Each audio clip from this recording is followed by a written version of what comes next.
Pues violadores, pederastas, etcétera, etcétera. ¿Cuál es la razón por la cual hay tantas mujeres que desbancan al hombre? Quieren, aunque somos iguales, porque como decía mi esposa, delante de Dios no hay hombre, mujer ni griego, sí hay diferencia de roles en el hogar. Dios dejó al hombre como la cabeza para que pudiera guiar a su esposa y a sus hijos, y que la mujer pudiera realmente respetar a su marido, como dice la palabra de Dios. Y al no conocer estos roles y estas responsabilidades, el hombre se vuelve en autoritario, se vuelve en macho y comienza a abusar de su esposa como su esclava, la confunde como una sirvienta nada más, y tú estás aquí nada más, como decían los griegos. Esto no es del siglo XXI. Los griegos decían, la mujer no sirve más que para cuidar a los niños y para la cama.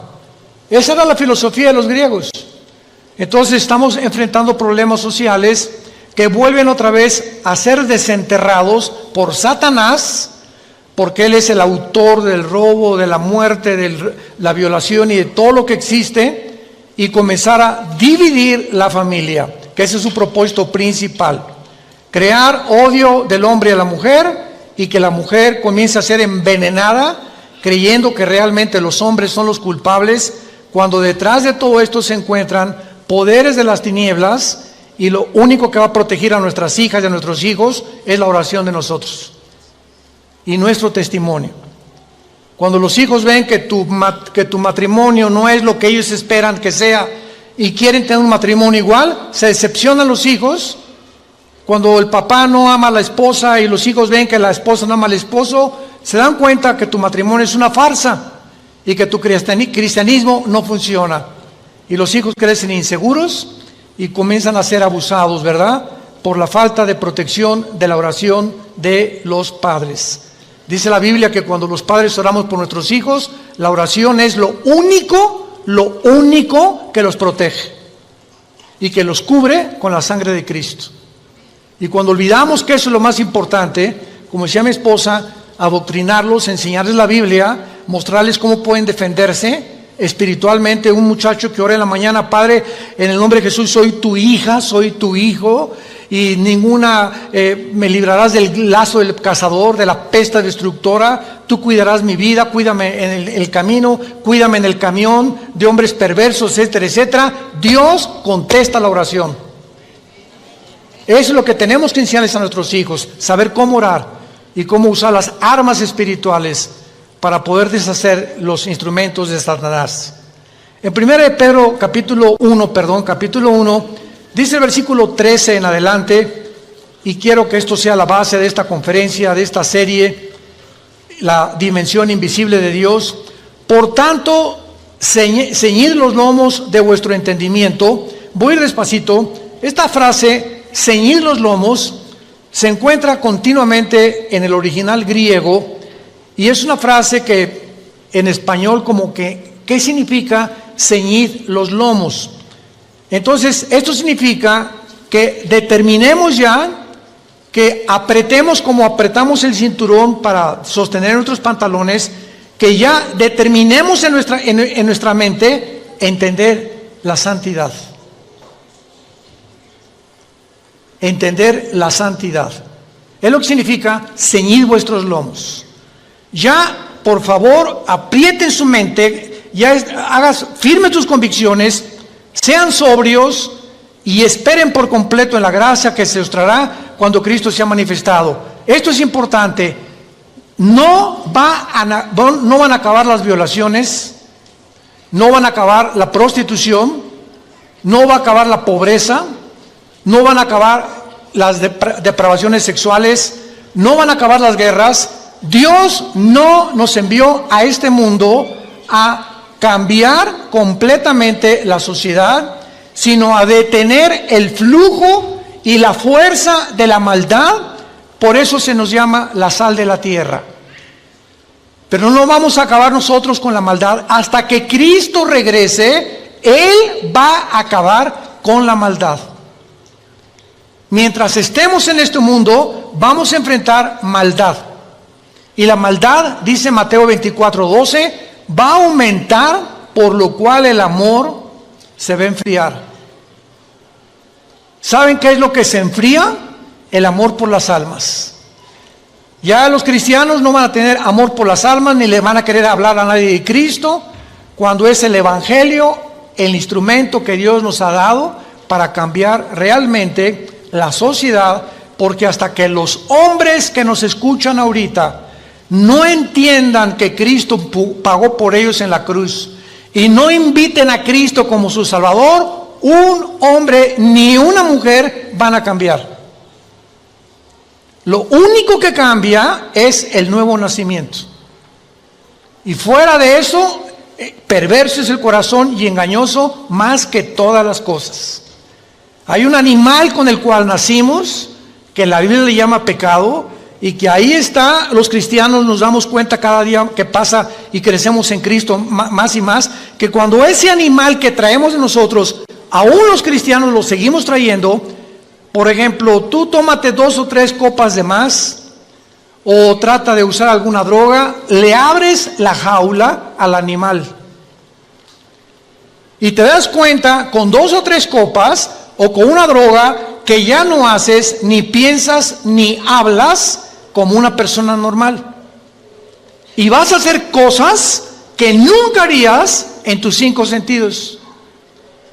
Es lo que Pablo nos dice en Filipenses capítulo 1, yo no soy como el que tiene confianza en la carne. Traemos un animal dentro, todos.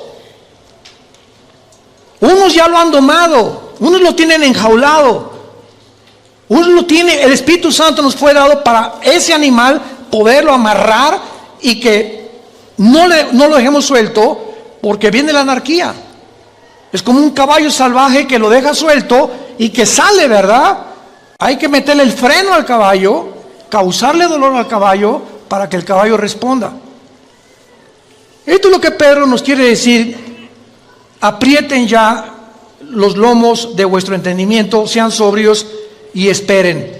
Estamos viviendo una época donde estamos esperando que este mundo sea cambiado por Jesucristo. Y mientras Cristo viene, hagamos, como decía mi esposa, lo más que podamos para poder detener, no acabar, porque no vamos a acabar con la maldad, detener con nuestras oraciones y nuestro testimonio y la predicación del Evangelio, que la maldad no se reproduzca ni avance con la fuerza que está avanzando. Tenemos que aumentar las reuniones de oración en nuestras iglesias. Versículo 14, como hijos obedientes, no se conformen a los deseos que antes teníamos estando en vuestra ignorancia. Antes de ser cristianos, los hombres, ¿verdad? La mayor parte de los hombres están acostumbrados a ver a una mujer y comérsela con los ojos. La mayor parte de los hombres ven a las mujeres y las mujeres no se dieron cuenta, hace 30 o 40 años, no se dieron cuenta que la forma como se visten también, y no estamos diciendo, ¿verdad? Ay, pues qué hombres tan cochinotes. Es que la mujer tiene su participación también. Dice 1 Timoteo 2 que las mujeres se vistan con ropa decorosa. Entonces también hay cierta participación de mujeres que se ponen escotes, que se ponen pantalones demasiado apretados y forzosamente atraen sobre su cuerpo las miradas. Entonces también hay que cooperar, ¿verdad? Del otro lado, para que las mujeres dice la Biblia, como las mujeres que profesan la piedad. Ahora, si tú eres cristiana, vas a cambiar tu manera de pensar y te vas a vestir de una manera que no traigas la atención sobre tu cuerpo. Nada de minifalda, ni el escote por acá, ni pantalones demasiado apretados, ¿verdad? Ni coqueteos, ni mucho menos, porque los hombres responden inmediatamente ante estas tentaciones. Entonces, es lo que Pablo quiere decir: seamos obedientes, tanto los hombres como las mujeres que se vistan con ropa decorosa, y los hombres en Cristo comenzamos a entrenar nuestros ojos. Pasas por un puesto de pornografía o vas a la playa, ya viste un bikini, ¿verdad? Hay playas donde ya no usan ni siquiera el brasier las mujeres, ya la viste, pues ya no lo puedes impedir, no la veas 2 veces, no la filmes. Ya la viste, y eso requiere entrenamiento. Volteamos y ya no quiero pensar en eso, no quiero seguir viendo eso. ¿Por qué? Porque me va a hacer daño. Me va a hacer daño y ese daño me va a provocar que yo vea a mi esposa con otros ojos. O que comience a desvalorizarla a ella porque creo que hay mejores cuerpos que la de ella. Y entonces viene una guerra interna donde ese animal nos vence. Y Cristo lo dijo en Marcos 14:38, velad y orad, manténganse en oración, velad, mantente despierto, porque estamos rodeados de tentaciones, películas, series, pornografía, revistas, por todos lados estamos inundados de pornografía, de inmoralidades. Entonces tenemos que entender eso, seamos obedientes y Dios nos va a bendecir. Seamos obedientes. Y dice la Biblia, y este es el tema de nuestra conferencia en esta mañana, versículo 15, sino como aquel que os llamó es santo. El llamado es de un Dios que hizo los cielos y la tierra, y la Biblia lo describe como algo santo. Y la palabra santo que vamos a desarrollar en esta mañana, y la santidad, no es lo que tú creías que significaba. Como aquel que nos llamó es santo, dice la Biblia, sean ustedes, nosotros los cristianos, santos en toda.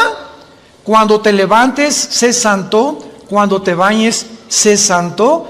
Cuando vayas al trabajo, sé santo. Cuando te subas al metro, sé santo. Cuando llegues a tu casa, cuando estés en tu trabajo, sé santo en toda tu manera de vivir.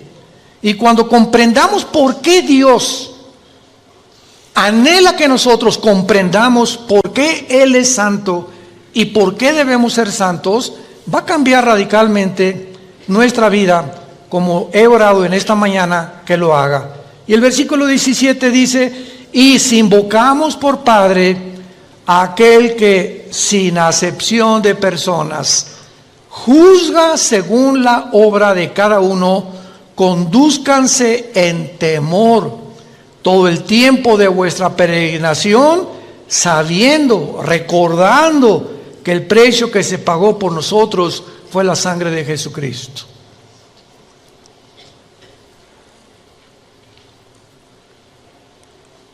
Una de las doctrinas más importantes de la Biblia es el temor de Dios.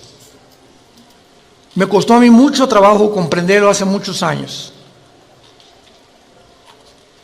Proverbios 1:8, el principio de la sabiduría es el temor de Dios.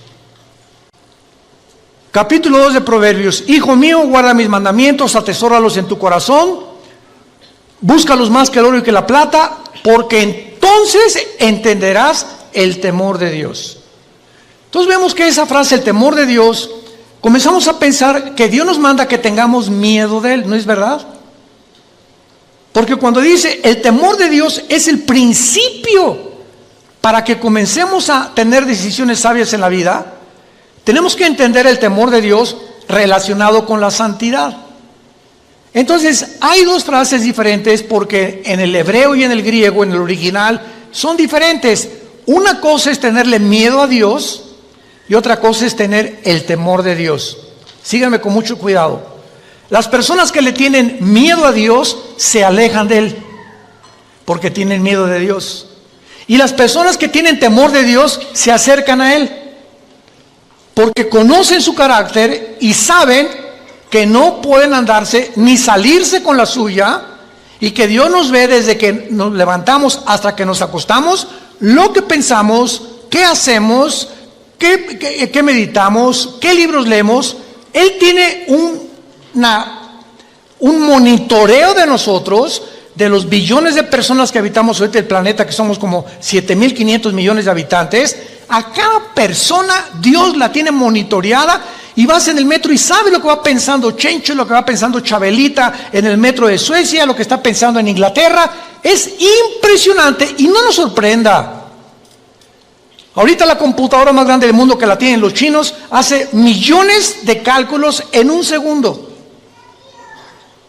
Ahorita en China tú llegas y en las estaciones de los trenes y en las estaciones de los autobuses hay cámaras que comienzan a detectar las caras de los miles de chinos, para mí que todos son iguales. Y pensarán lo mismo de nosotros, ¿verdad? Y de cada uno, y cada vez, y entonces juntan los miles que tienen, lo meten a la computadora, inmediatamente saben quiénes están siendo buscados por la ley, quiénes son delincuentes, o a quienes se pasaron los altos 3 o 4 veces. Es increíble lo que nosotros con la tecnología hemos hecho. Ahora imaginémonos a Dios. No nos sorprenda el control, el monitoreo tan perfecto que tiene Dios de cada uno de nuestros pensamientos. Hace algún tiempo estábamos enseñando nosotros la doctrina del temor de Dios, y esta es la mejor ilustración que les puedo dar. Cuando nuestros hijos eran chicos, mi esposo y yo le decíamos a los niños: pórtense bien, vamos a ir a cenar con unas personas, y cuando regresemos no queremos tener chisme, ni que se pelearon, ni mucho menos. Y muchas veces regresábamos, mi esposa y yo, y encontrábamos cojines desplumados, o etcétera, etcétera, porque cuando nos íbamos, pero nada más estaban esperando que arrancara el carro para gritar: ¡viva Zapata! Libres por fin. Cuando regresamos, hicimos algo. Vamos a poner cámaras de televisión en el baño, en la sala, en la cocina y en el jardín.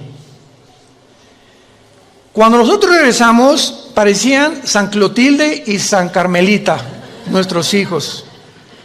¿Qué fue lo que originó su cambio de conducta?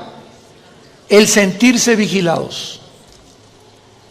Cuando sabes que te están vigilando, no harías las cosas que haces cuando ni siquiera sabes que estás vigilando. Y muchos de ustedes hacen las cosas que hacen porque creen que Dios no los ve. Si tú supieras en tu corazón realmente que Dios te ve, no harías las cosas que haces escondidas. Pero las haces porque ya perdiste el temor de Dios. Ese es el temor de Dios, si lo quieres apuntar. La conciencia que Dios nos observa las 24 horas. Y como sé que Dios me está viendo, yo voy a caminar delante de Él lo mejor que yo pueda, porque sé que no lo puedo engañar y que todo lo que siembre lo voy a recoger.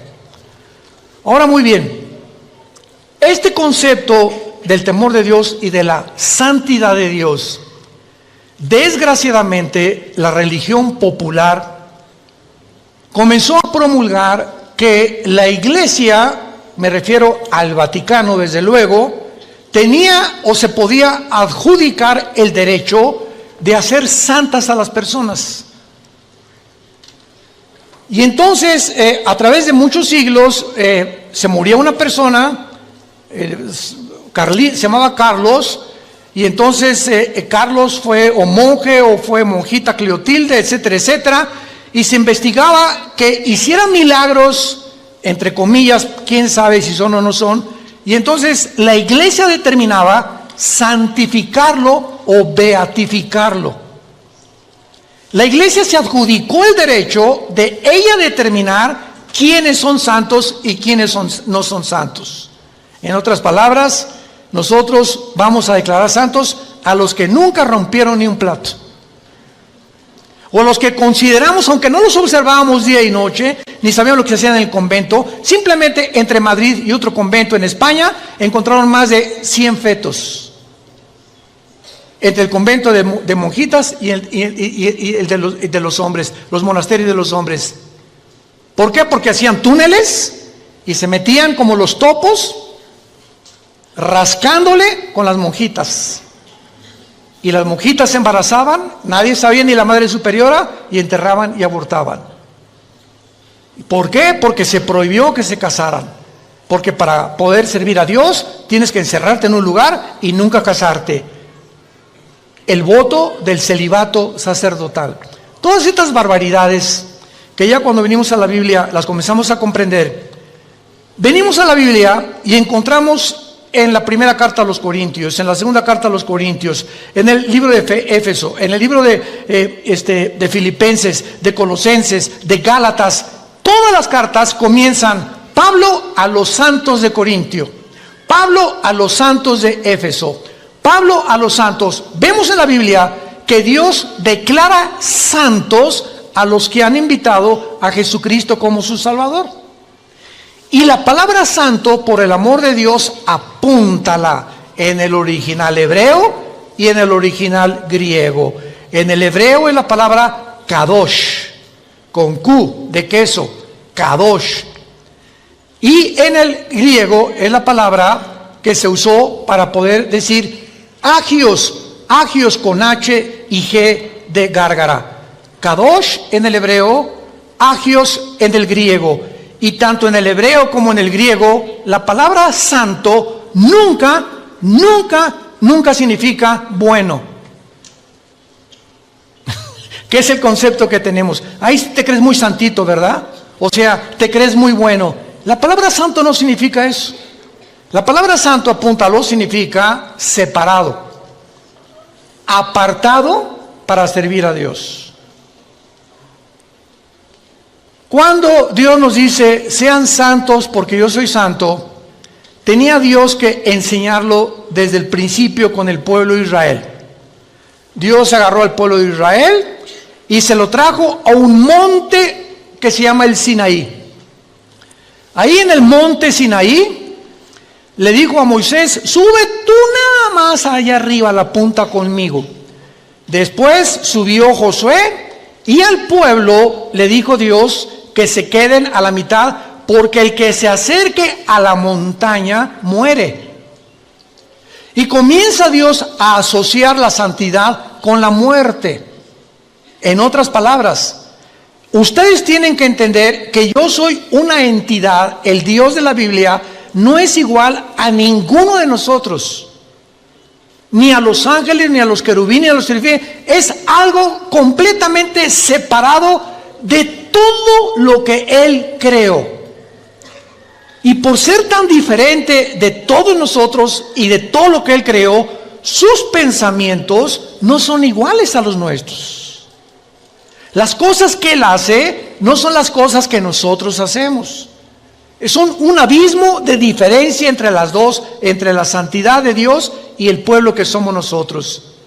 Entonces, cuando suben al monte Sinaí, Dios comienza a enseñarles que las personas que se acerquen a Él tenían primero que purificarse, tenían que limpiarse, porque cuando se acercaran a Dios, Él no era igual que nosotros.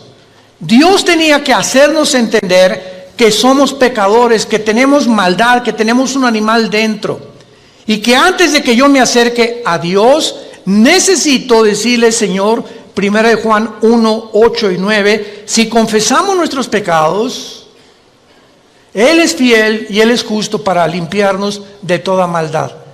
No nos atrevamos a acercarnos a orar o a pedirle a Dios dar un mejor trabajo. Hermano, por favor, ayúdeme porque mi esposo es una bestia, y etcétera, etcétera. Hermana, ¿y usted cómo está? ¿Usted vive en santidad?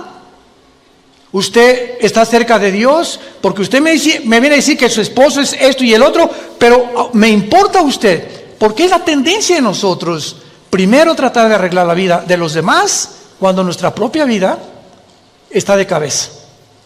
Entonces así no vas a poder cambiar a tu esposo ni tu esposa a tu esposa. Tenemos que comenzar a cambiar nosotros para poder efectuar un cambio con la persona que vive a nuestro lado. Muy bien. Veamos este concepto entonces de la santidad poco a poco, porque ¿de qué manera es Dios diferente a nosotros? La respuesta es en todos los aspectos. Y como Él es tan diferente a nosotros, y nosotros somos pobres cucarachas, caracoles, con un cerebro de hormiga, comparado con la majestuosidad, la sabiduría, el poder de los pensamientos de Dios, estamos aquí como caracolitas. ¿Y por qué Dios permite los tsunamis? ¿Por qué permitió Dios las enfermedades? Él es bueno, ¿verdad? Pues si Dios es bueno y misericordioso, no hubiera permitido que un tsunami ahogara a 50 niños. Y no hubiera permitido que a esa niña la violaran. Y no hubiera permitido que a mi esposo lo mataran atropellado o lo asesinaran. Y comenzamos nosotros a fabricarnos un Dios de acuerdo a lo que nosotros creemos que debería de ser y no el Dios de la Biblia. Vea la gran equivocación que tenemos cuando comenzamos a caminar con Dios. Él no piensa igual que nosotros. Y detrás de muchas cosas que suceden en el mundo se encuentran escondidos secretos que Dios se los revela a los que caminan con Jesús de la mano todos los días. Porque el precio que tienes que pagar para caminar con Dios es la humildad y la santidad. El Espíritu Santo. ¿Por qué se llama Santo el Espíritu de Dios? Porque me dice el Espíritu Santo: Armando, agárrate de la mano. ¿Quieres caminar conmigo? Sí. Si caminas en santidad, te voy a guiar, te voy a fortalecer, te voy a decir lo que tienes que hacer, te voy a dar consejos, te voy a decir cómo, etcétera, etcétera. Pero si tú pecas, me sueltas de la mano, porque soy hipersensible como las palomitas. Así es el Espíritu Santo. Y no puedo caminar contigo, porque dos no pueden caminar de acuerdo si no estuvieran juntos. Para caminar con alguien, tienes que estar de acuerdo con la persona que caminas. Y si quiero que el Espíritu Santo me guíe, me fortalezca y me enseñe, tengo que entender la santidad, porque Él es santo, santo, santo.